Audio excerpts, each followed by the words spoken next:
तो नमस्कार दोस्तों, स्वागत है आपका हमारे YouTube चैनल शिक्षा शाला में। मैं राघव तिवारी आप लोगों के सामने एक ऐसी डिबेटेबल इशू को लेकर पेश हूँ जो हमारे समाज में काफ़ी ज़्यादा प्रचलित है। इस पर कई डिबेट्स भी की गई हैं। वो मुद्दा है कि क्या बेटियों को पिता की संपत्ति में अधिकार मिलना चाहिए या नहीं। इससे संबंधित क्या प्रावधान है, क्योंकि आप जानते हैं कि ये बहुत भ्रामक मुद्दा है कि किसी बेटी को संपत्ति में कितना अधिकार मिलता है। कई लोग कहते हैं कि बेटी को बेटों से कम अधिकार है, तो कहीं ये भी कहा जाता है कि बेटी को तो कुछ अधिकार ही नहीं है संपत्ति में।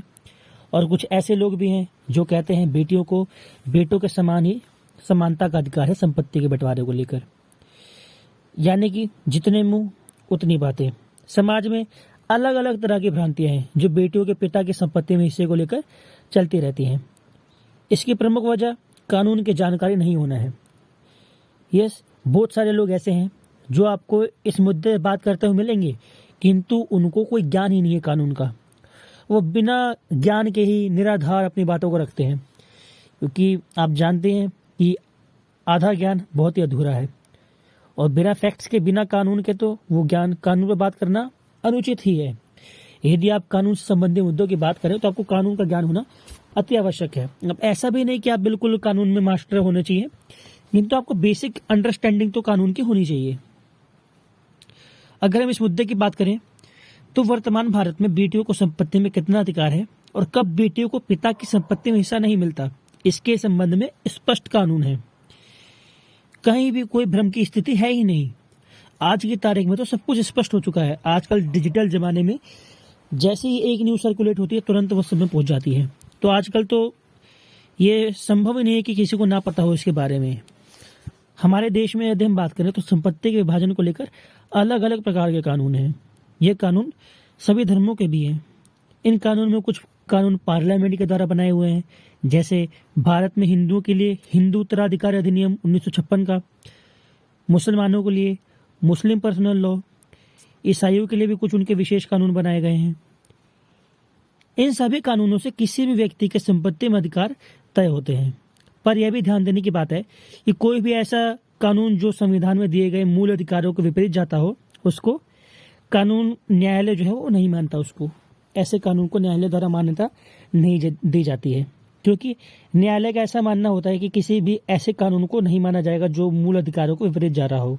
आपको केशवानंद भारती का मुकदमा याद ही होगा, जिसके बाद ये धारणा बहुत ही प्रचलित हुई कि न्यायालय जो है उसने डिसाइड किया था कि कोई भी कानून ऐसा जो मौलिक अधिकारों के विरुद्ध जा रहा हो या संविधान का जो बेसिक स्ट्रक्चर है उसके अगेंस्ट जा रहा हो, वो अमान्य घोषित किया जाएगा, उसको मान्यता नहीं दी जाएगी।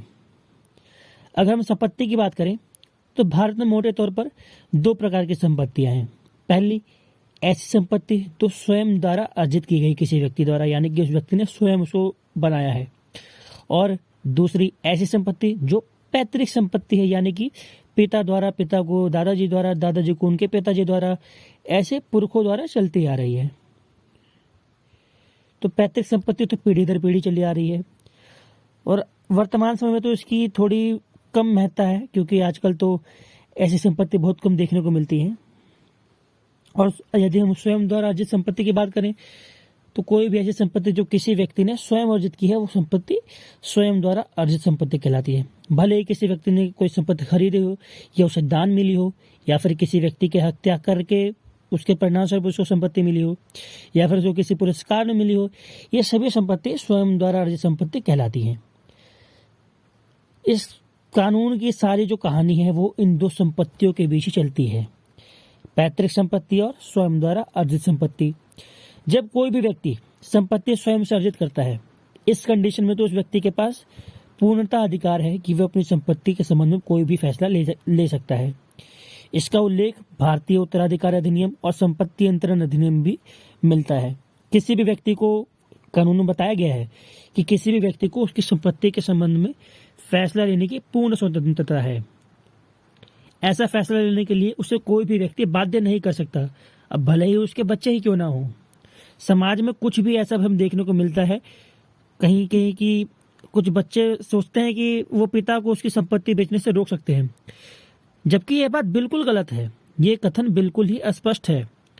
एक बाप अपनी संपत्ति को, एक बाप जो होता है, पिता जो होता है, वो कहीं भी अपनी संपत्ति को बेच सकता है। कुछ संपत्तियां तो ऐसी भी है जिन पर बच्चों को कोई अधिकार ही नहीं है, जैसे कि जब कोई व्यक्ति अपने जीवित रहते हुए स्वयं द्वारा अर्जित संपत्ति, ध्यान दीजिएगा दोस्तों, यहाँ स्वयं द्वारा अर्जित संपत्ति की बात हो रही है। यानी कि यदि कोई पिता स्वयं द्वारा अर्जित संपत्ति अपने जीवित रहते ही किसी को बेच देता है या किसी को दान दे देता है, इस संबंध में जो बेटे या बेटी होते हैं उनका संपत्ति पे कोई अधिकार बनता ही नहीं है। जी दोस्तों, आपने सही सुना।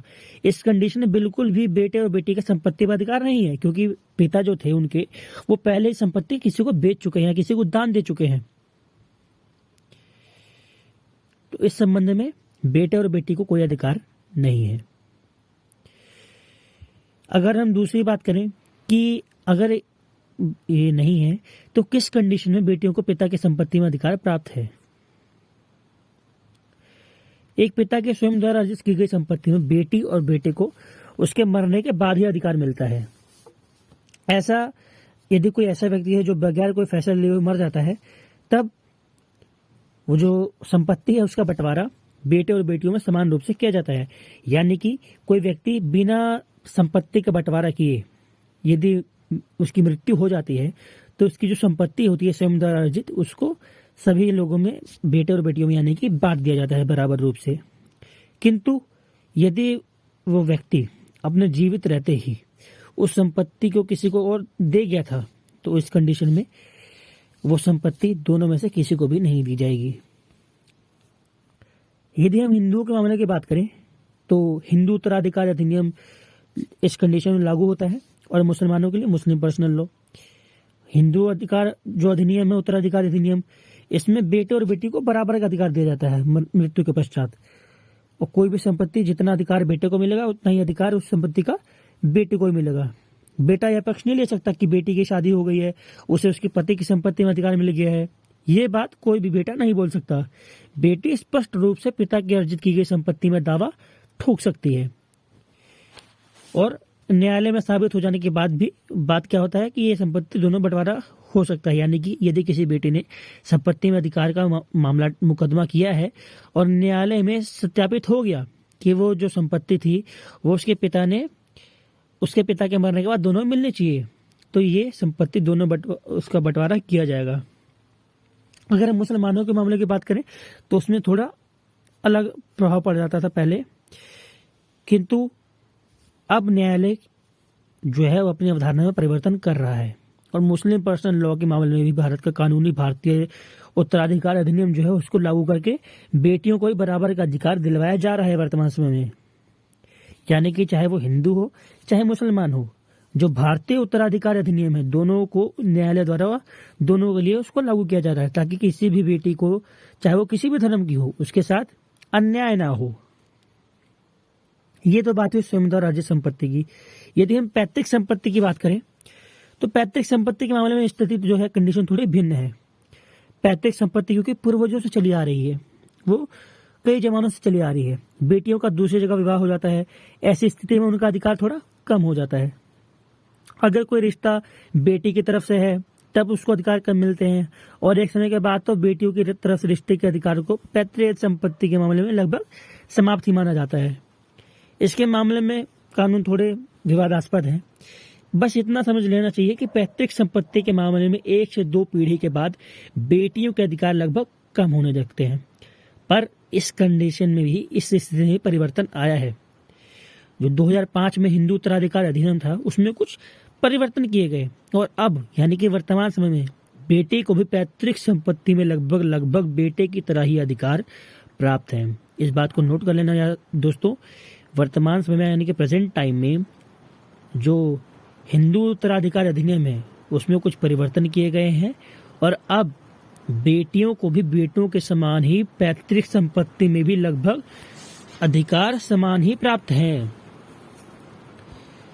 पैतृक संपत्ति के मामले में भी उसे बेटे से कहीं भी कम अधिकार नहीं आंका जाएगा, उसको कम नहीं आंका जाएगा, कहीं भी उसको कम अधिकार प्राप्त नहीं है बेटों से, उसको समान ही अधिकार प्राप्त हैं, चाहे कहीं भी उसकी शादी हो गई हो, कितने भी समय पहले हुई हो।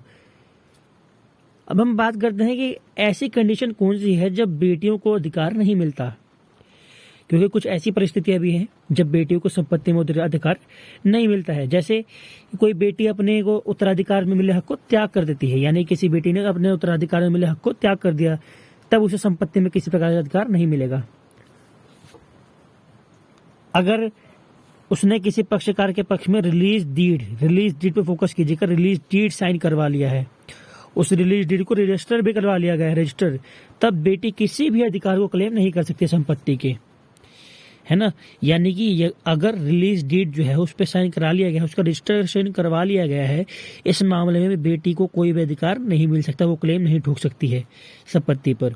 दूसरी कंडीशन, एक और कंडीशन है जिसमें बेटी को अधिकार नहीं मिलता, जब जो पिता है वो बेटों को वसीयत कर दे, यानी कि यदि जो पिता है वो स्वयं द्वारा अर्जित संपत्ति की वसीयत बेटों के पक्ष में लिख दे और बेटियों को पूर्ण रूप से खारिज कर दे, ऐसी वसीयत को रजिस्टर भी करवा लिया गया, तो इस कंडीशन में बेटी को कोई भी अधिकार नहीं दिया जाएगा, क्योंकि पिता ने ही उनको बेदखल किया है और संपत्ति पिता की स्वयं अर्जित थी।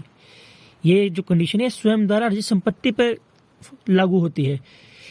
इस कंडीशन का मतलब क्या है कि यदि पिता जो है उसने मृत्यु से पहले ही अपनी सारी वसीयत अपने बेटों के नाम कर दी और बेटी को कोई भी अधिकार नहीं दिया, इस कंडीशन में जो सारी संपत्ति है उसका अधिकार बेटों को मिल जाएगा और बेटी को उस संपत्ति पर कोई भी अधिकार नहीं दिया जाएगा। आई होप दोस्तों आपको ये क्लियर हो गया होगा पूरा पॉइंट। अगर आपको कोई भी डाउट्स हो तो आप मुझे कमेंट में बता सकते हैं। हमारी जो आज की वीडियो थी ये यहीं तक थी। आई होप आपको इस जो कानून है इससे संबंधित कुछ बेसिक नॉलेज मिल गई होगी कानून की, क्योंकि आपको बेसिक अंडरस्टैंडिंग बहुत जरूरी है किसी भी बात को बोलने के लिए, किसी भी मुद्दे बोलने के लिए। आधा अधूरा ज्ञान लेके आपको कहीं भी नहीं जाना है, वो बेइज्जती करा सकता है आपकी। तो आई होप दोस्तों आपको हमारी आज की वीडियो पसंद आई होगी, आपको कुछ नई इन्फॉर्मेशन, नई नॉलेज मिली होगी। यदि आपको हमारी आज की वीडियो पसंद आई हो तो हमारी वीडियो को लाइक जरूर करें। आप कुछ सजेशंस हो या फिर कोई और आप टॉपिक चाहते हैं जिसको मैं कवर करूँ, इसे वीडियो बनाऊं, तो आप उसको कमेंट में बता सकते हैं हमें। बाकी हमारी वीडियो को ज़्यादा से ज़्यादा लोगों तक शेयर करें ताकि उन लोगों को भी इस जो कानून है या ये जो मुद्दा है, ये जो इशू है, इसकी नॉलेज हो सके। थैंक यू दोस्तों। जय हिंद, जय भारत।